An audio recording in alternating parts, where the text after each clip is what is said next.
Fala galera, tudo bem? Tudo certinho? Gente, seguinte, estou testando aqui um aplicativo novo, né, que é o Loom, que é para a gente fazer esse vídeo aqui de revisão. Como a gente teve poucas aulas até agora, né, por conta realmente do cronograma, e a matéria é bastante importante para a carreira de vocês e tal, e vocês gostam que faça sempre uma revisão, e por conta desse atraso todo, né, por conta de semana jurídica, semana que aí eu estava ausente, aí semana da administração, que aí a gente não pôde se encontrar de novo. Eu estou fazendo esse vídeo aqui que é para a gente poder fazer a nossa revisão, porque eu sei que vocês tanto gostam e vocês acham útil também. Eu também acho útil, tá? Eu também gosto. Então vamos ver como que dá aqui, como que a gente se entende por esse aplicativo. Aí se der bem certo, a gente pode repetir para alguns outros assuntos e tal. Tá? Eu ainda prefiro a presencial, porque daí eu posso ver vocês, mas quem não tem cão caça com gato, então vamos lá, né? Eu vou tentar maximizar aqui e vamos que vamos. Beleza, gente, vamos lá então. De trabalho 1, né? Ok. Então é uma revisão bem rapidinha, tá? Mais para a gente, né, retomar esses estudos aqui e mandar bala, tá? Vamos lá.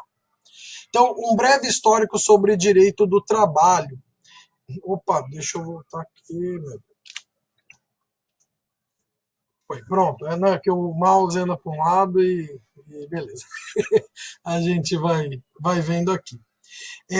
Vamos lá então, gente. Deixa eu só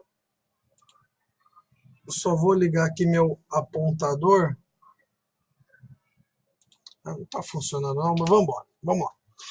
Então, breve histórico, tá? Então, o trabalho, ele está presente na humanidade desde o início, né? Por conta que nós temos que fazer determinadas atividades para ter o que comer, o que vestir e por aí vai.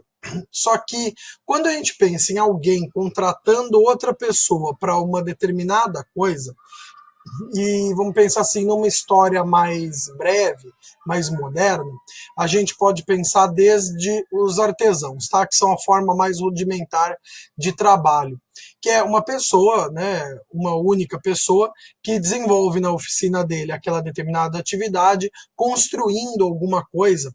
Então, vamos supor, um ferreiro que vai construir ferraduras, vai construir uma ferramenta, vai construir um prego para me vender e eu poder pregar minha cerca, comprar aquela ferramenta dele para poder fazer isso e tal. Ok, então a gente tem que pensar aqui no método mais básico, mais rudimentar da coisa, tá? Então, simplesmente, uma única pessoa na sua oficina. Eu coloquei aqui os artesãos, né? O trabalho se inicia com o artesanato, né? Que é o regime, né? Do artesão, e também o produto, né? Que passa a ser o produto do artesão, do trabalho dele passa a ser o artesanato. Então, em que os trabalhadores realizavam individualmente o trabalho proposto a eles conforme sua especialidade. Detalhe aqui o artesão ele vai estudar bastante para fazer aquela atividade. Não só estudar, como treinar também. Aqui a gente não tem um artesão só de trabalho braçal, a gente vai ter também o artesão de trabalho intelectual. Por exemplo, um escriba, ele é um artesão, né, em escrita, em desenhos e tal. Algum artista também vai ser um artesão também. O artesão dominava toda a técnica de produção. Então, desde às vezes até da coleta da matéria-prima para se fazer o insumo que ele vai utilizar no trabalho dele. Um exemplo aqui bem interessante, a gente tem de artesanato em couro, era muito comum o artesão fazer a coleta desse couro. Quando não caçava, ele pelo menos saberia extrair e cuidar desse couro, tratar o couro, que é o processo de cura, né? Ele vai curar esse couro, que é para simplesmente ficar mais rígido e mais durável, para daí então fazer os artesanatos dele, fazer os produtos dele. Ok.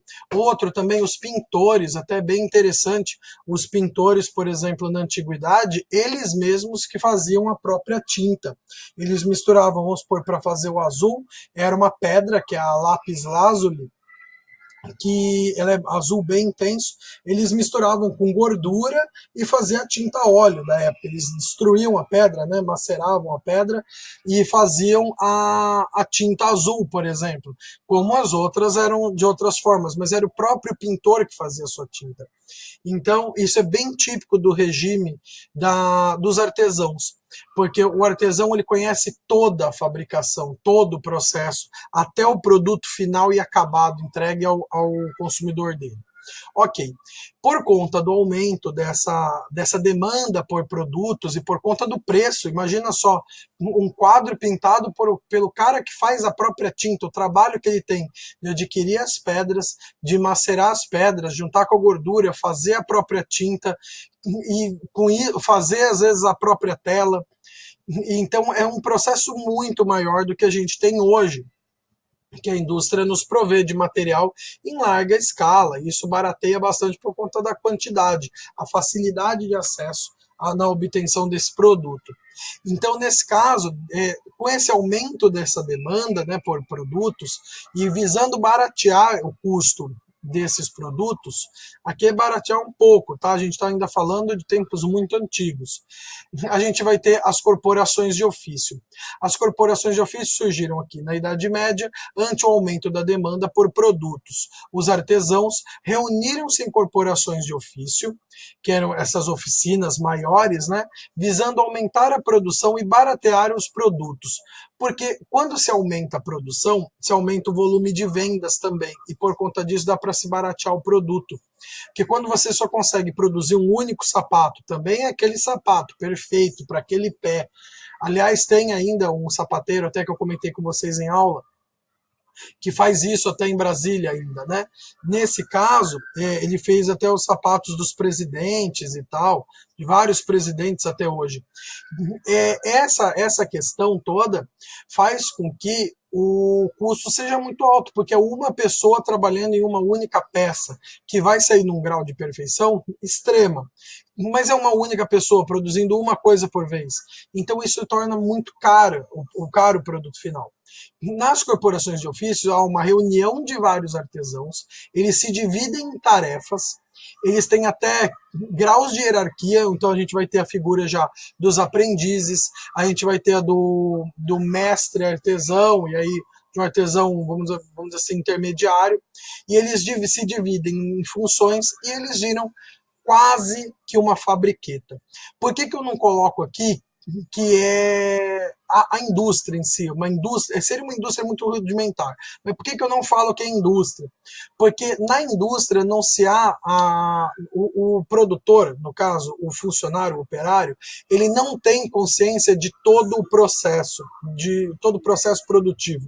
Ele não sabe todas as funções. Aqui, no caso, só os aprendizes que não saberiam, e eles estão ali para aprender todas as funções. E aí, naquele fica melhor, ele fica trabalhando.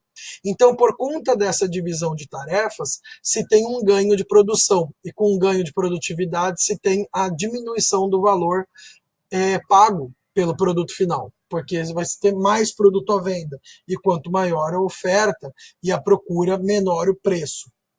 Ok? Então, vamos passar aqui.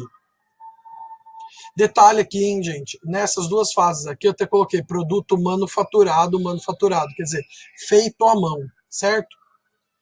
A indústria, então, com a invenção do motor a vapor, o homem consegue mecanizar os meios de produção e, com isso, aumentar enormemente a quantidade de produtos fabricados, que agora passam de manufaturados para industrializados. Eles são produzidos por máquinas, não por mãos. Né? Então não somos nós que produzimos manualmente. O processo ele vai ter uma mecanização e por conta disso há uma padronização no produto, coisa que nos processos manufaturados não tem, ou se tem ainda é muito pouca. Aqui então a gente vai ter uma padronização absurda, tanto que a gente fala até que lá é uma roupa feita à mão, né? Vamos pôr um alfaiate, vai fazer à mão. Aqui seria o que se chama de roupa Petra Porter, né? Que é a roupa que já é pronta.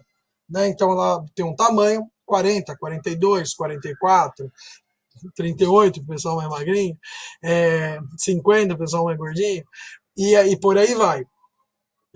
Porque ela se tem um tamanho padrão. Ah, mas não fica igual a outra, que é feita. Claro que não, mas o preço também não se compara. Então, meio que há aliás, há essa modificação. Claro que não vai se abolir a corporação de ofício, não vai se abolir jamais o artesão. Aliás, a gente tem artesãos até hoje. As corporações de ofício a gente tem muito poucas até hoje, porque geralmente até tem, mas é mais entre o artesão, que é um produto super exclusivo e tal, e já a gente já entra depois para a indústria, que já tem um certo grau de mecanização, por conta até do avanço da tecnologia.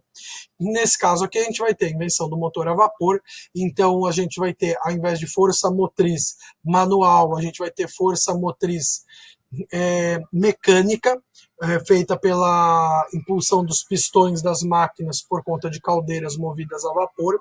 A gente começa aqui com uma preocupação já relevante em relação a dano ambiental, porque a parte trabalhista é muito ligada à questão ambiental, principalmente nessa época aqui, por conta que a gente vai ter uma extração muito grande de matéria-prima para as caldeiras, que é, no caso, madeira e carvão. E aí, nesse contexto, há o desenvolvimento, aliás, o A aqui, hein, gente, pelo amor de Deus, hein? A com H aqui, hein? Nossa, que rateada que eu dei aqui, tá? Pelo amor de Deus.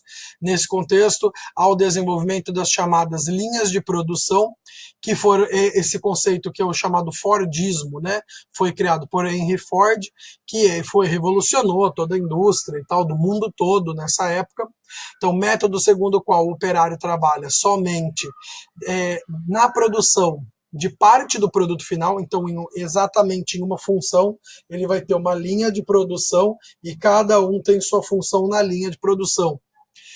E nenhum conhece todo o método de produção do produto final. Então cada um só sabe fazer sua parte. Eu corto solas de sapato, então eu vou pegar borracha, chega a borracha para mim, eu corto sola de sapato. E eu vou ter um molde, eu faço essa função. O outro cola solas de sapato no cabedal, né, que é a parte de cima do sapato.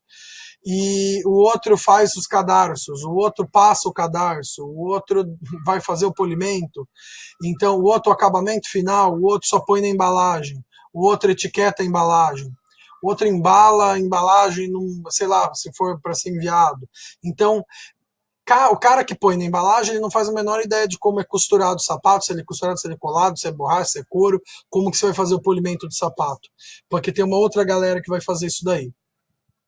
Esse processo ele é alvo de muitas críticas e tal, porque fala-se que é um processo desumanizador, né, do trabalho, porque ninguém mais tem contato com o produto final e só com parte do produto, e isso é muito triste e tal. Até porque cada um não faz parte daquele produto, faz um pedacinho, você não faz parte dele todo. E aí fora que nessa época também se começa aquela política do laissez-faire, laissez-passer, que eu vou chegar lá, né, que está aqui no finzinho até do slide. Então vamos lá. Segundo qual, ok, aqui o Henry Ford, então, a esta época, com grande desenvolvimento tecnológico, em relação aos meios de produção, dá-se o nome de Revolução Industrial. Tecnicamente, tá, a gente não tem uma revolução, é o nome dado pela doutrina, mas não é uma revolução, a revolução seria um levante, normalmente marcado por violência da população em relação a um determinado regime de governo. Aqui não se tem nada disso, tá? Não se tem violência nem nada. Mas a revolução industrial é porque ela meio que quebra os paradigmas antigos da manufatura e passa a todo um meio mecanizado, que é o que a gente tem até hoje, que barateou e revolucionou tudo, dando acesso a muita gente a bens de consumo. A gente tem que pensar que numa época mais antiga, uma roupa, gente, custava uma fortuna. Hoje em dia se compra camiseta aí por até 20 mangos, às vezes até menos que isso daí. Então, simplesmente se propiciou o acesso aos bens de consumo. Isso é bastante importante, porque melhora a qualidade de vida da população também, tá? No acesso a esses bens. Então, seguindo. que ocorreu no século XIX, sendo marcada, aliás, o ano exato, coloquei século XIX porque o ano exato de início da Revolução Industrial, isso é muito incerto, tá? Até porque pensem só é um processo todo. Então não é algo que seja assim, vai começar agora a Revolução Industrial. E aí nessa data vai todo mundo, a partir de agora é a época da Revolução Industrial e tal. Não é, né? As coisas não são assim. Então tem-se cada hora a doutrina retrata uma determinada época. Então eu coloquei no século XIX, porque isso é o consenso, tá? Todas essas datas são no século XIX.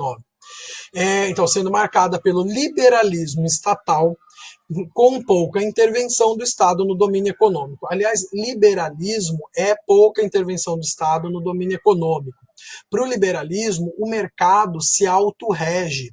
Então, toda intervenção do Estado no domínio econômico, ela é danosa, porque ela acaba atrapalhando a dinâmica do próprio mercado, que é criar novos produtos, vender esses produtos ao consumidor.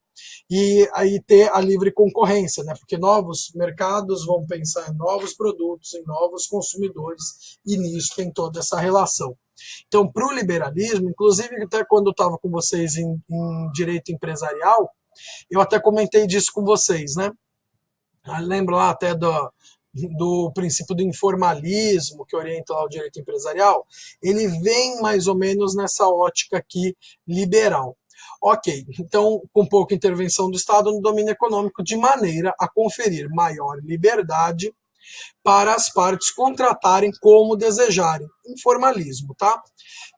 Política conhecida como laissez-faire, laissez-passer, que em francês, né, aí significa em português, deixe fazer, deixe passar. O que acontece? Isso aqui a gente está na fase liberal. Hoje a gente vive uma fase neoliberal, então que já tem um certo tempero, um tanto quanto social.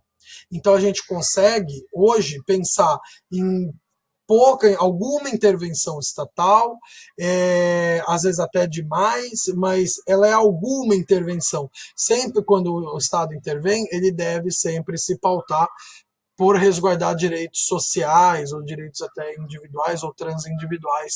Então, resguardar direitos do consumidor ou do trabalhador, mas normalmente não deve interferir, ou deve interferir só o mínimo possível no mercado, certo? Para conferir essa liberdade aqui. Passando então, gente, ok aqui, toda vez que se deixa ao livre-arbítrio, certo, de quem tem o capital, fazer o que bem quiser e não vai se deixar passar essas atitudes, você vai ter um período de abuso, certo? Porque todo mundo abusa. E quando é muito livre, muito sem regulação, vai haver um abuso e daí, mediante esse abuso, há um refreamento dessa situação toda. Passando aqui. Então, a indústria, daí, por conta do grande liberalismo, abuso dos detentores do poder econômico, donos das indústrias, então, né, são os industriários, tornou-se uma preocupação por conta das péssimas condições de vida e de trabalho em que os operários viviam.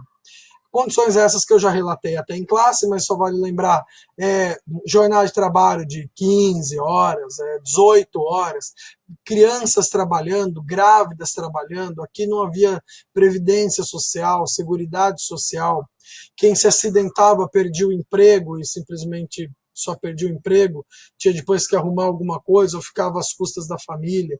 As pessoas eram muito mal remuneradas, os trabalhadores viviam em guetos, em cortiços.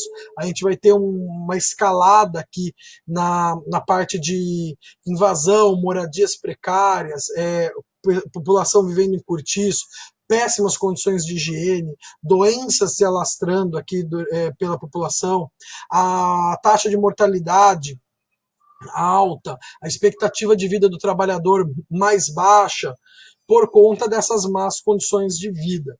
Em compensação, olha que interessante que eu estou falando. Nossa, que coisa louca, né? A gente tem toda uma parte que piora para o trabalhador, em compensação vai se propiciar bens de consumo para outros trabalhadores, para outras pessoas.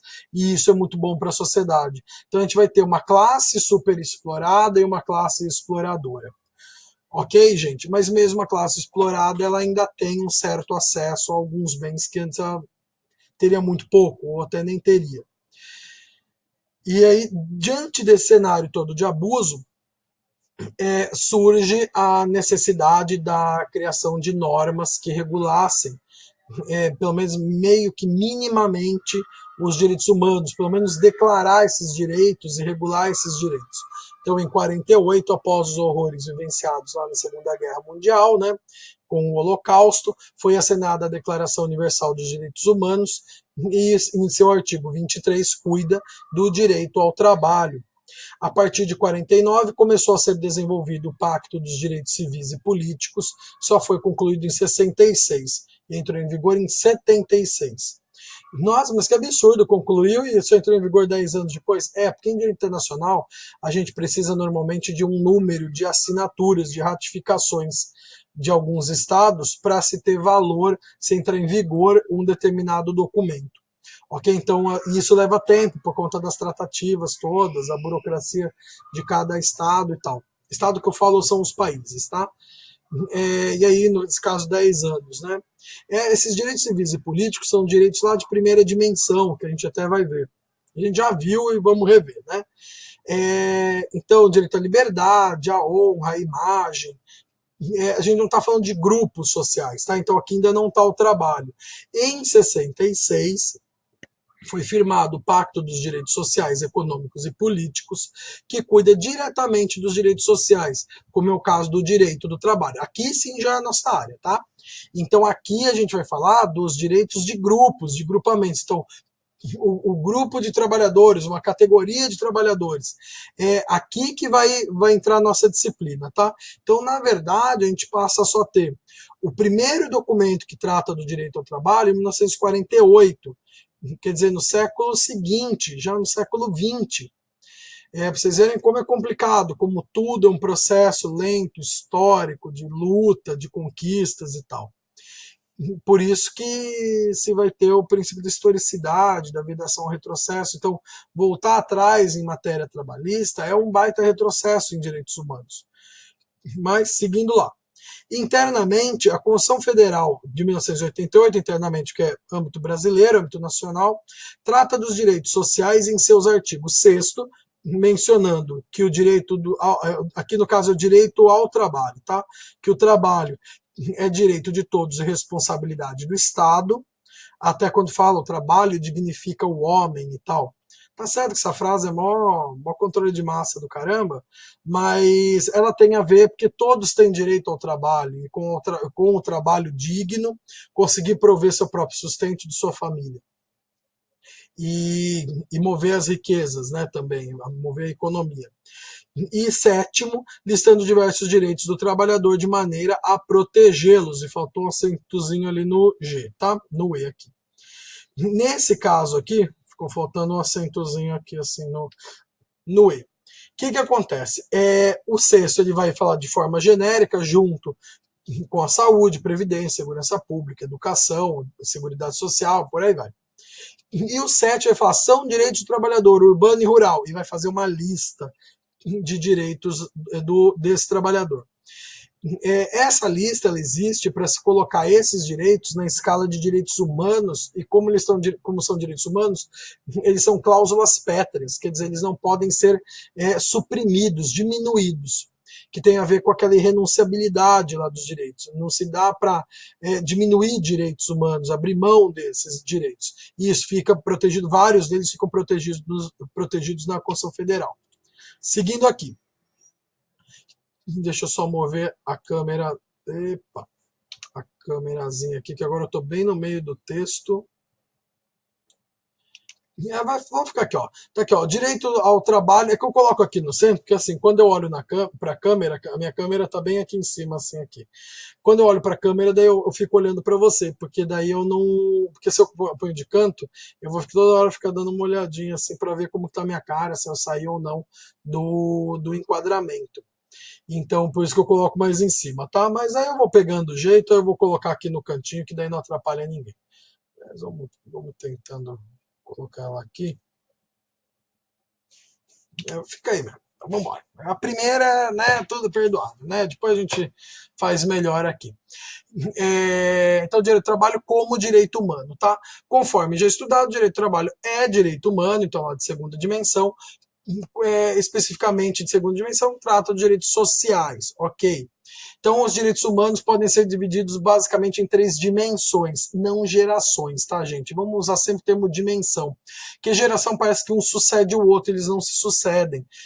Podem ver que quando entrou em vigor o Pacto dos Direitos Civis e Políticos, que tem a ver com os de primeira dimensão, aí estava se fazendo, já estava sendo feito o Pacto de Direitos Sociais, Econômicos e Culturais, que são de segunda dimensão. Então, na verdade, eles se sucedem, tá? Eles convivem todos, por isso que a gente não usa muito geração. Ok. A segunda dimensão, que é o que nos aproveita, né, que é a relativa à nossa matéria, são os direitos sociais. Então, exemplo, direito ao trabalho, direito à educação, direito à segurança pública, tá aí também direito à saúde, à previdência e assistência social também. Tudo lá no artigo 6º da Constituição Federal. Ok. Seguindo. Princípios norteadores do direito do trabalho. Vamos lá, então. Os princípios norteadores do direito do trabalho. A gente vai ter alguns aqui. Agora eu me arrependi de botar a minha cara aqui bem no meio, porque ficou feio, né? Ficou bem no meio do texto. Mas foi mal. Depois eu me habituo. A próxima que eu fizer essa aqui para vocês, eu ponho aqui no cantinho direito, aí não vai ter erro. Então, vamos lá. Princípios norteadores do direito do trabalho. Princípio da proteção, que ele vai se subdividir em 3 subprincípios, que é o princípio do indúbio pró-operário, que aqui eu botei um acento, mas latim não tem acento, tá? Isso aqui é o corretor do próprio PowerPoint, e eu não conferi, porque né, fiz uma correria danada. Foi mal, gente, mas não tem o acento, tá? E não me bota o acento na prova. Você botou com acento. Não tem essa, tá? Que eu já estou advertindo aqui. Princípio da aplicação da norma mais favorável ao trabalhador, princípio da condição mais benéfica ao trabalhador, que são os relativos à proteção. Aí depois vem princípio da renunciabilidade dos direitos, da continuidade da relação de emprego e da primazia da realidade. Facinho, gente. Isso aqui é matéria principal da prova, tá? A prova ela vai versar da seguinte forma. Se eu não me engano, são 7 questões, se eu não me engano, são 7 testes, se eu não me engano. Os testes todos sobre princípios. Então, assim, quando vocês forem estudar, muito estudo nesse aqui. E aí tem uma outra questão, que aí, no caso, vai ser a oitava, são 6 ou 7 questões, são 7 ou 8 questões, que valem uns 3 pontos ou 4 pontos, acho que são 3 pontos, tá? Eu acho que foram 7 testes e mais uma discursiva, que é sobre essa parte histórica, a parte de direitos humanos, então essa questão toda. Só com o caderno, com as aulas, dá para responder? Com certeza, é tranquilo. Com a revisão ajuda bastante? Ajuda bastante, mas é sempre legal juntar com o caderno, a parte que eu ditei, os slides, a parte que eu falei, os comentários feitos em aula e tal, tá? Beleza, então. Até porque né, a matéria não é só o slide, a matéria é todo o conjunto da aula presencial, caderno, leitura de livro, tudo que for. Mas só o caderno dá para fazer. Seguindo, então, vamos lá. Deixa eu só desligar esse apontador aqui. Vamos lá. Então, primeiro. E agora eu vou ter que mexer, porque agora ficou bem no meio do texto. Deixa eu ver se eu consigo. Não vou conseguir. Tá? Vamos aqui mesmo. Deixa eu ver se eu. Aqui, ó.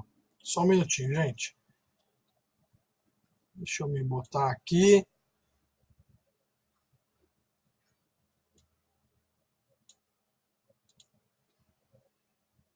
Ah, bem melhor, hein? Bem melhor. Só que agora eu fico de olho aqui, ó. Vocês notam? Porque eu fico de olho para ver se eu não saio do enquadramento. Mas vamos que vamos. Vamos lá então. Princípio da proteção, tá? Vai falar assim. como as relações jurídicas estabelecidas na área trabalhista são assimétricas, isso significa que a gente não tem as duas partes em igual patamar. Então a gente vai ter uma parte que tem o domínio econômico, que tem a grana, né, todo o poder, tem os meios de produção. E aí a gente vai ter uma outra parte que é o trabalhador, que não tem nada, só tem sua força de trabalho, e ele vai trocar a sua força de trabalho pelo capital que o seu empregador vai lhe fornecer, em troca da força de trabalho. Tanto que quando vocês forem ver salário, vai ser a contraprestação sobre o trabalho prestado. Então é bem essa ideia. Um só tem o seu trabalho, a sua força física, e o outro tem os bens de produção, tem as ferramentas, que são as ferramentas, né, as máquinas, e tem o capital, que é o que o trabalhador precisa. Então ele troca a força de trabalho por capital. Ok, aí vamos lá. Aqui, então, são assimétricas, então, com desequilíbrio de forças entre as partes contratantes, visto que de um lado o empregador domina os meios de produção e o capital, e do outro o trabalhador somente possui sua força de trabalho para dar em troca do salário, há a necessidade de se equilibrar tais relações. Então, a lei vai ter que dar mais direitos para um que está desfavorecido em relação ao outro, de modo que a lei confere mais proteção e garantias ao trabalhador.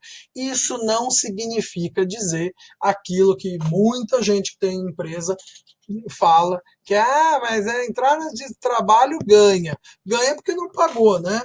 Porque se a empresa pagasse, o trabalhador não teria como ganhar. Eu mesmo já vi vários casos, né, como advogado, já vi vários casos em que o trabalhador perde, porque a empresa agiu corretamente.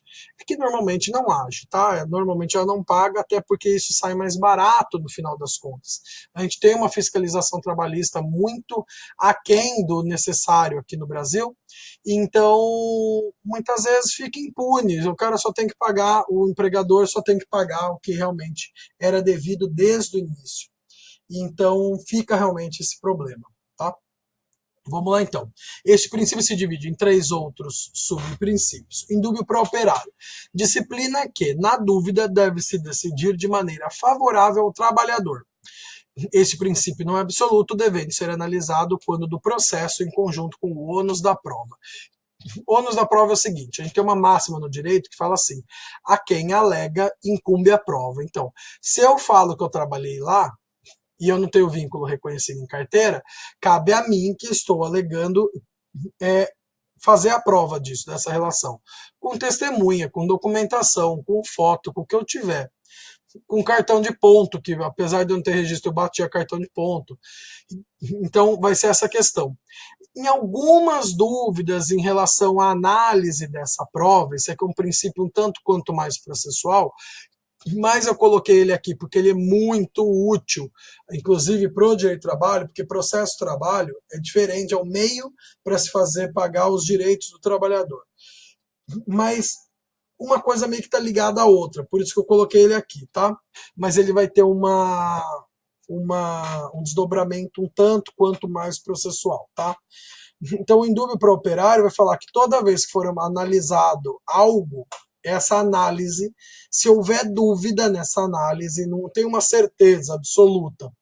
Se houver alguma dúvida, deve ser decidido a favor do trabalhador. Ou sempre se decide a favor do operário, tá? Do trabalhador. Ok? Esse é bem simplão. Os outros também são, na verdade todos eles são.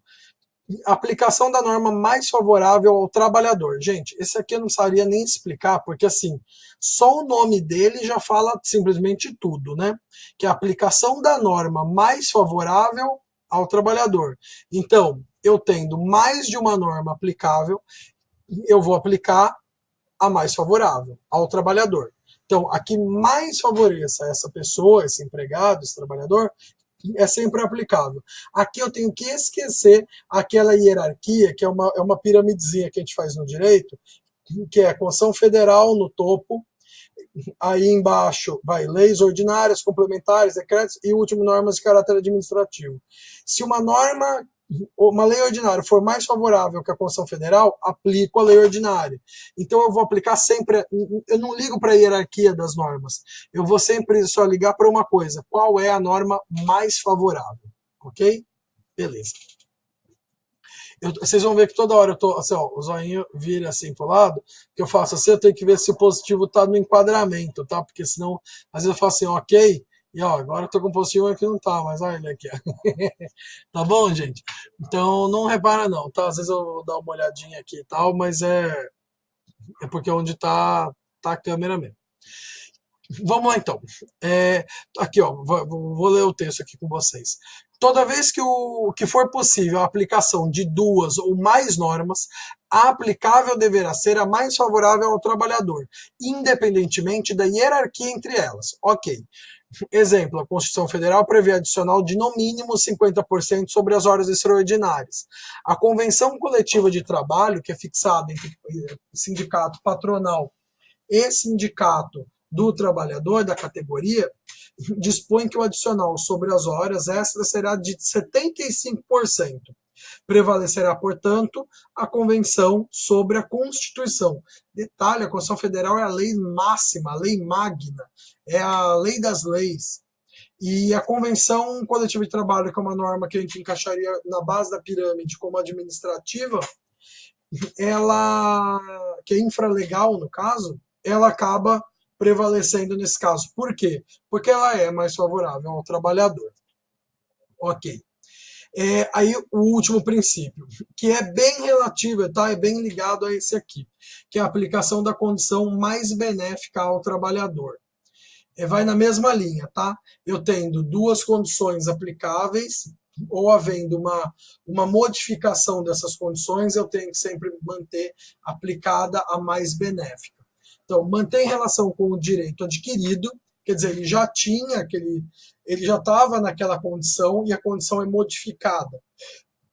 Ou ele está numa condição onde haja dois pagamentos, eu vou fazer o pagamento que é mais benéfico, ok?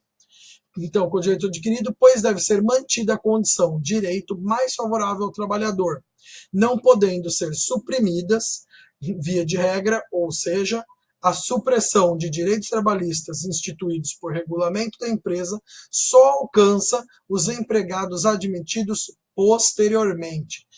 Isso aqui é super importante. Inclusive, esse aqui é o texto dessa súmula aqui, súmula 51 do TST, que eu recomendo vocês darem uma lidinha.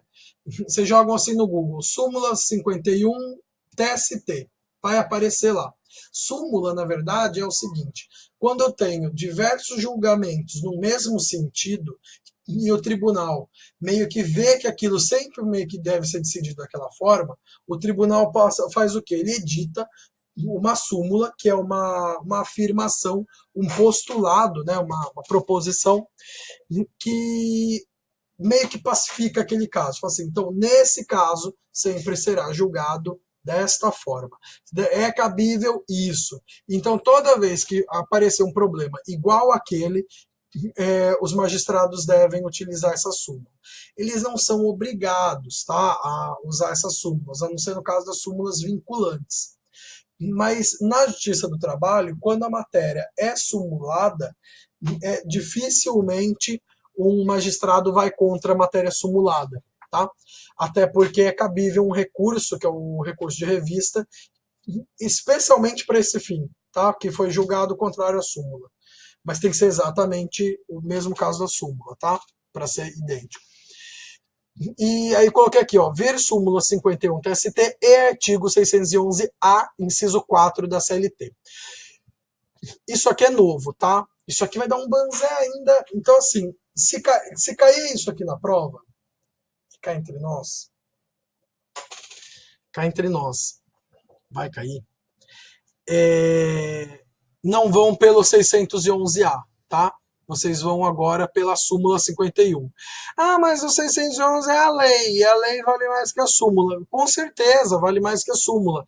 Só que esse 611-A, inciso 4, que vai falar que pode se modificar como quiser qualquer direito do trabalhador, ainda que para pior, quando previsto em regulamento da empresa, o direito previsto em regulamento da empresa, vamos supor, o vale alimentação, sei lá, ou uma cesta básica, que é uma vantagem que ele tem, e eu mudo o regulamento, tiro essa cesta básica do cara. Então, simplesmente, ele vai perder essa cesta básica. Hoje se pode fazer isso, mas isso veio da reforma trabalhista. A gente não sabe ainda se isso vai ser vigente ou não em relação a... Isso vai realmente vigorar ou não em relação à justiça do trabalho. Concursos, eu dei uma olhada, concursos recentes, inclusive desse ano, de 2018, apontam como alternativa válida a aplicação da súmula 51 do TST, tá? Por mais que já seja vigente o 611 da CLT, 611A, eles ainda aplicam como válida a súmula 51. Por quê? Porque isso aqui ainda não está pacificado. Então, enquanto não se tiver uma revogação dessa súmula 51, vamos aplicando a 51. Até porque é a condição mais benéfica ao trabalhador. Tá? Então, exemplo, vale alimentação dado como vantagem que não será mais fornecido pela empresa, somente poderá ser negado aos trabalhadores contratados após a modificação do contrato. Isso aqui está segundo a súmula, tá? A não ser que modificado pela Convenção Coletiva de Trabalho, certo? Que é o que fala o 611A. Que fará tal modificação valer para todos os trabalhadores. O 611 já fala que através de CCT, né, Convenção Coletiva de Trabalho, e pode-se modificar uma norma interna da empresa para diminuir essa condição. O exemplo eu dei de acordo com o 611A. Na prova, se cair, e vai cair, é pela súmula 51. Certo? Que é o que os concursos estão cobrando. É que muito provavelmente essa súmula vai cair por conta da reforma. Certo? Ok. Passando aqui. Então, irrenunciabilidade, já estamos acabando, falta só mais 3 slidezinhos, daí já finaliza, tá? O princípio da irrenunciabilidade de direitos tem a ver, né, com os direitos humanos e tal.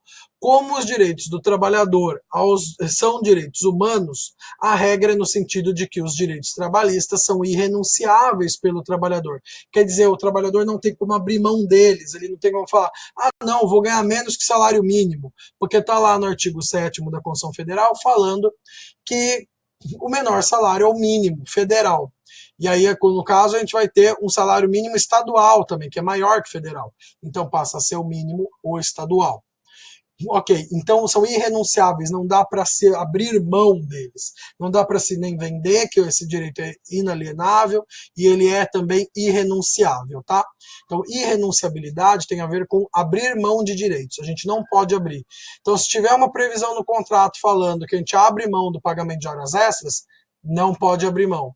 A lei permite que essas horas extras sejam colocadas em bancos de horas, que é de acordo com um acordo firmado com o empregador com o empregado. Mas detalhe, vocês notaram que eu não abri mão da minha hora extra? Ela só não me vai ser paga, ela vai ser trocada pelas horas que estão lá no banco de horas. Então eu ganho de qualquer forma, porque quando fizer a troca eu não vou trabalhar naqueles dias, porque eu já trabalhei a mais em outro. Ok? Beleza.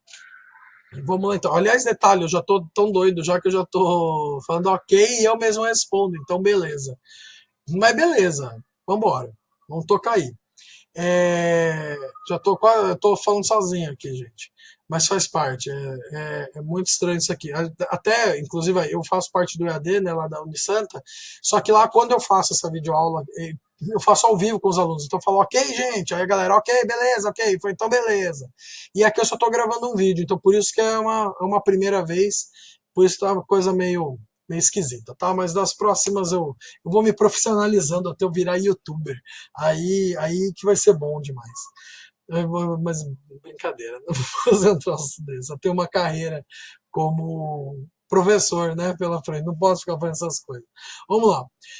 No entanto, nada impede que ele o faça, quer dizer, que ele acabe renunciando um pouquinho, sobre tais direitos em juízo, quer dizer, durante a audiência trabalhista perante o juiz. Na verdade, não é que ele renuncia, ele até vai renunciar, vamos falar até linguagem bem clara. ele vai renunciar porque ele fala, olha, dessas verbas aqui você não precisa me pagar essas, e essas todas você pode me pagar em 20 vezes sem juros. Então há uma certa renúncia, né? A abrir mão de algumas, abrir mão dos juros, abrir mão, às vezes até da quantidade para se diminuir. Só que isso aqui é só perante o juiz do trabalho. Ah, mas fizeram um acordo na empresa. Gente, empresa que faz acordo por fora sem ser no judiciário é uma empresa sem setor jurídico, tá? Tá fazendo uma besteira do tamanho do mundo. Porque simplesmente o empregado vai fazer esse acordo que é nulo, e ele, porque é irrenunciável o direito dele, ninguém tem como provar se ele não foi sujeito a uma coação, se ele não for obrigado a fazer aquilo. E de uma certa ele até foi, porque imagina, ele foi mandado embora. Tá numa uma pindaíba desgraçada. Ele vai fazer qualquer coisa para pegar uma grana já. Então ele simplesmente vai fazer o acordo e ele vai na Justiça do Trabalho rediscutir tudo aquilo que ele fez acordo. Conclusão, a empresa só liberou dinheiro para ele de besta, certo? Normalmente, quando se faz esse acordo, a empresa aguarda o processo e daí faz o acordo no processo somente. E aí tem umas fraudes todas que o pessoal faz, que combina com a outra parte, com o advogado da outra parte, que é chamada casadinha. Nunca façam um troço desse, em hipótese alguma. Isso é uma falta ética absurda. Isso é crime para o advogado que faz isso, que é chamado patrocínio infiel. Dá problema, tem juiz do trabalho que pega isso, que já está farto de ver isso, e pega mesmo e oficia a OAB, oficia a Polícia Federal, e, gente, não vale a pena para a empresa, não vale a pena para o advogado que se sujeita a um troço desse, e muito menos para o reclamante, que no caso é um coitado aí que vai se ver lesado por conta de uma fraude tremenda, que infelizmente é bastante comum no nosso país, tá? Mas é abominável, tá? Não façam, nunca concordem com um troço desse. Então, tal princípio visa garantir os direitos trabalhistas. Eu coloquei aqui, ver artigo 9 da CLT. Pois vocês abrem lá a CLT, gente, vale a pena, vocês vão mexer com isso aqui todo dia. Tanto os administradores quanto os contadores, tá? O pessoal de contábeis, gente, isso aqui é 10 vezes mais importante, tá? Porque vocês vão cuidar diretamente disso. Os administradores vão ter algum contato, mas para os administradores eu acredito que a preocupação seja um tanto quanto mais as estratégias do que essa parte em si. Se bem que tem várias estratégias que o pessoal faz, que é colocar em contrato que o cara renuncia a um direito. É uma estratégia totalmente inútil, tá? Não vale nem a pena. Então, ok. Esse artigo 9 aqui vai falar toda tentativa de se elidir, então de se impedir a aplicação da lei trabalhista é nula, tá? Então, toda vez que se tentar renunciar a algum direito, impedir a aplicação de algum direito trabalhista, isso é nulo, porque o direito é irrenunciável, tá? O direito do trabalhador. Bora lá. Princípio da quantidade da relação de emprego. Esse é muito simplão, bem facinho. Presume-se que o contrato de trabalho terá validade por prazo indeterminado, sendo as exceções os contratos por prazo determinado. Prazo indeterminado se começa a trabalhar para nunca acabar, tá? Só acabar quando ou morrer o trabalhador ou morrer o empregador, ou falir, né? Ou simplesmente quando o trabalhador se aposentar. Então, sendo exceções, contratos por prazo determinado. Contrato de experiência, contrato temporário, e por aí vai, tá? Esses são exceções. Ah, mas todo mundo que um dia está no contrato por prazo indeterminado passou pelo de experiência. Certo, perfeito. Mas o de experiência eu não posso. Experiência. Ah, não experimentei o bastante, vou experimentar um pouco. Ou, experiência, manda o cara embora, recontrato. Experiência, manda o cara embora, recontrato. Experiência, manda o cara embora, recontrato. Vira um contrato por prazo indeterminado, tá? Que são as sucessões contratuais, com a finalidade de se impedir a aplicação da lei trabalhista. Ok? Quer dizer, dá menos direitos ao trabalhador. Ok, beleza. Então, próximo. No mesmo sentido, para a quebra do contrato de trabalho, sem o devido motivo, quer dizer, dispensa imotivada, né, sem justa causa, é atribuída uma multa, que é de 40% sobre a FGTS. Atualmente, por conta da reforma trabalhista, é admitida a dispensa por mútuo acordo, aquela em que tanto o empregador quanto o empregado concordam com a quebra do contrato. Isso já existia, só que era uma forma ilícita, tá? quebra de contrato trabalhista, era muito comum. O empregado falava, olha, eu quero sair. O empregador fala, também quero que você saia.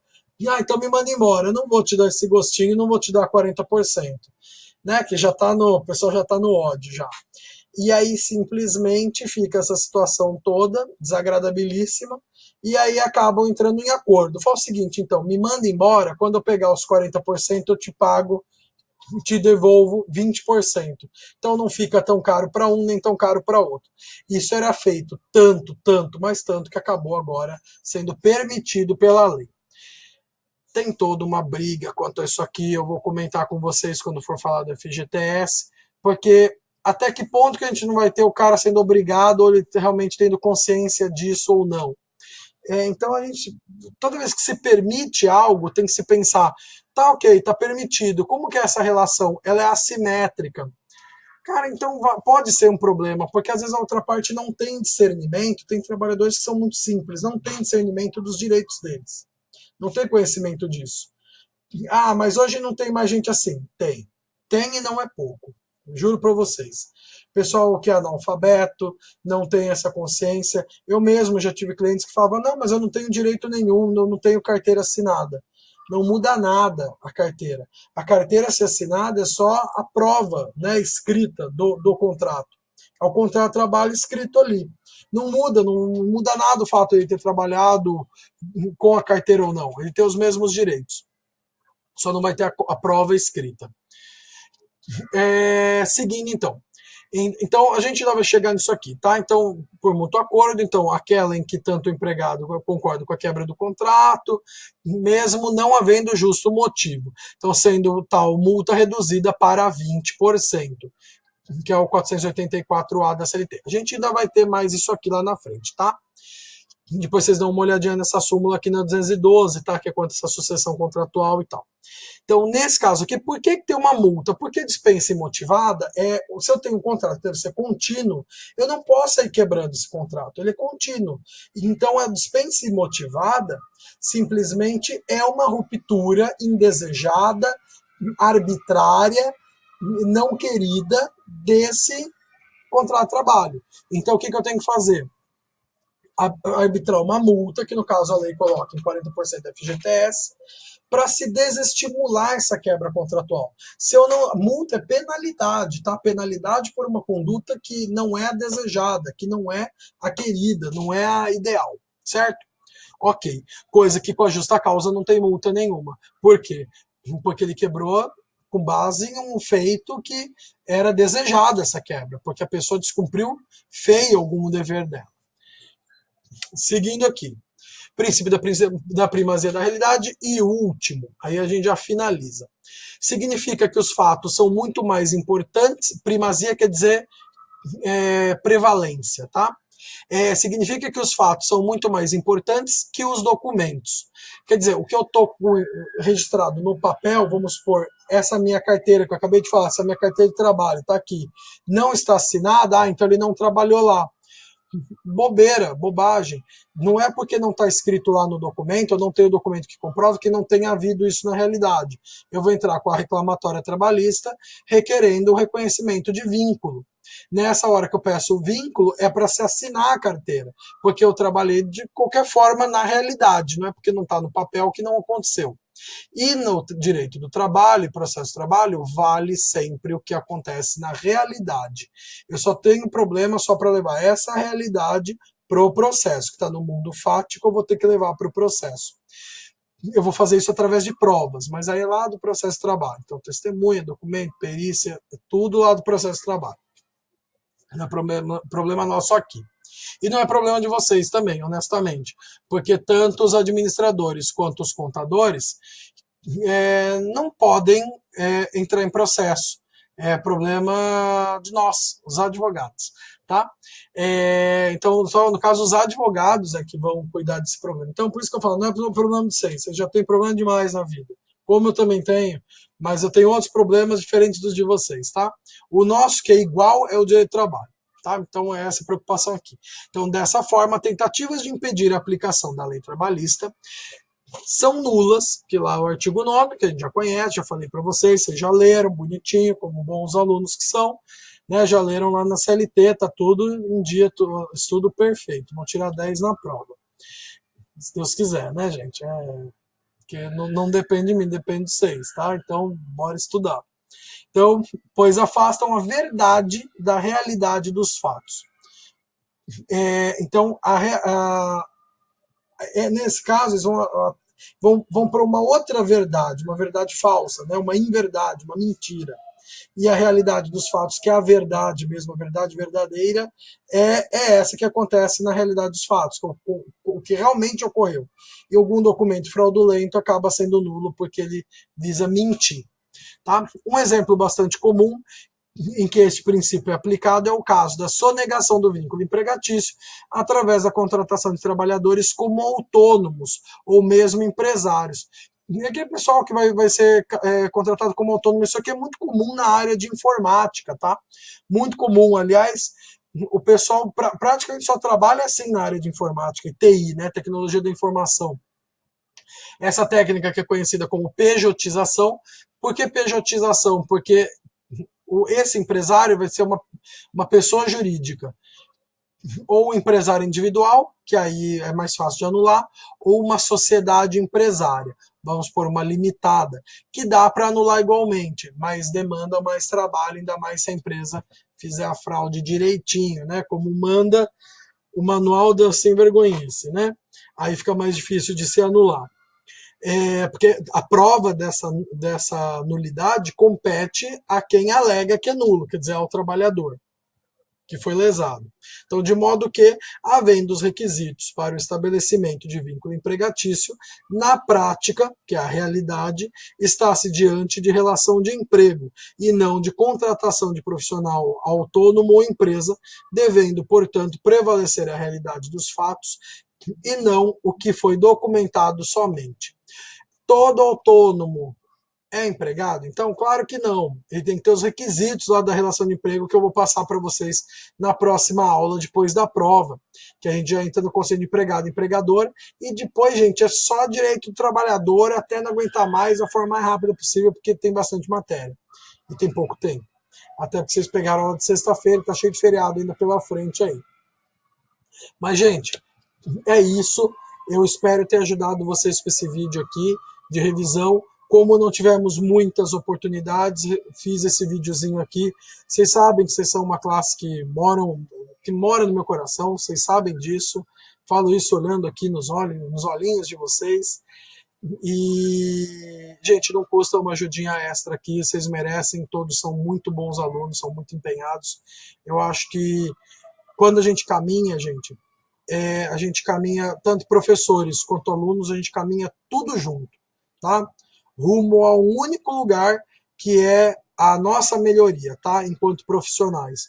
Eu, enquanto professor, até enquanto advogado, mas mais hoje como acadêmico que sou, e vocês como profissionais em formação. E todo mundo ruma perante um futuro melhor, para nós e para todos à nossa volta também, tá bom? Gente, bons estudos, foco nesses princípios aqui, que a maior parte da prova é tipo 70% da prova, o resto é menor, mas é mais a parte histórica, uma questão um pouco mais aberta, mas é muito tranquilo, a prova está tranquila, eu sei que vocês vão só tirar notão, porque vocês têm as manhas, tá? Gente, leiam com muito cuidado a prova, com muita atenção. Se Deus quiser, eu vou estar lá no dia com vocês. Agora, se alguma coisa acontecer, eu vou estar na faculdade. Tem questões lá, são todas questões de concurso. Tem uma questão lá que é assim, não é difícil, tá? Mas ela é um modelo estranho. Eu coloquei lá exatamente por isso. Eu até conversei com o professor Joel sobre ela. É uma questão padrão ENAD, mas não é só porque vocês são turma ENAD, é porque ENAD. Eu caí duro quando eu vi aquela questão. Eu falei, cara, foi-se o tempo que tinha padrão concurso, padrão ENAD. É uma questão de concurso, padrão ENAD. Então, assim, para a galera que pode estar pensando, poxa, só porque a gente vai fazer ENAD já estão ferrando com a gente. Não é ferrando, tá? Vocês vão prestar concurso, ainda mais na área de administração e principalmente na área de contabilidade. Tem muito concurso, tem concurso bom, gente. Num país com tanta reviravolta aqui, que a gente tem, reviravolta econômica, a carreira pública ainda é um lugar onde se tem uma certeza, tá? Que é a estabilidade e geralmente salários muito bons, que condizem com toda a formação que vocês vão ter. Que muitas vezes na área privada, raras vezes a gente vê. Muitas empresas até que pagam muito bem estão tendo hoje que mandar muita gente embora por conta dessa crise econômica. Faz parte até do mercado todo, né? Um período de retração. E por conta disso, trabalhadores vão para a rua por conta exatamente dessas dificuldades econômicas. Mas a máquina pública, por mais que enfrente isso, é muito difícil ela ter como reduzir pessoal. Existe a possibilidade, mas nossa, gente, é muito extrema, muito extrema. Não estou falando que a carreira pública é sinônimo de felicidade, de sucesso, nem nada. Na área de vocês, até principalmente administração, a área privada, vocês vão ter salários muito maiores do que na carreira pública. E em contabilidade, vocês vão ter uma independência e talvez até ganho muito maior do que a carreira pública, tendo o escritório de contabilidade de vocês. Porque vocês vão ser donos do seu próprio negócio, vão ter chances infinitas de crescer. Só que só se tem essas chances se o país permitir, através de sua política e sua economia também, né? Então, eu falo para vocês, por conta disso, hoje até concursos usam padrão ENAD. Então, eu falo para vocês, foi a única que eu achei padrão ENAD, tá lá, não é difícil, só leiam com muita calma. Ela é bem tranquila de fazer, mas ela demanda um pouquinho de calma, porque ela é dividida em fases. Então, primeiro vocês têm que ver essas fases e vocês têm que resolver uma, depois resolver outra fase. E daí tá pronto, tá resolvido. Então, beleza, gente, para não ficar muito longo e agora só com blá blá blá sem matéria, né? Blá blá blá, eu deixo para lá. Não, tô brincando. Na aula a gente conversa, pessoalmente é mais legal, eu vejo vocês, né? E a gente troca uma ideia sempre legal, é sempre muito gostoso. Gente, obrigado. Bom proveito com o vídeo. Assistam quantas vezes quiser. Qualquer coisa, me manda e-mail. Não sei se agora, essa semana, eu vou ter condição de responder muito, muito rápido, porque eu estou muito lotado de coisa para botar em dia. Mas vamos que vamos. Bons estudos para vocês. Boa sorte na prova. Estudem. Abração para vocês. Gente, obrigado. Abraço.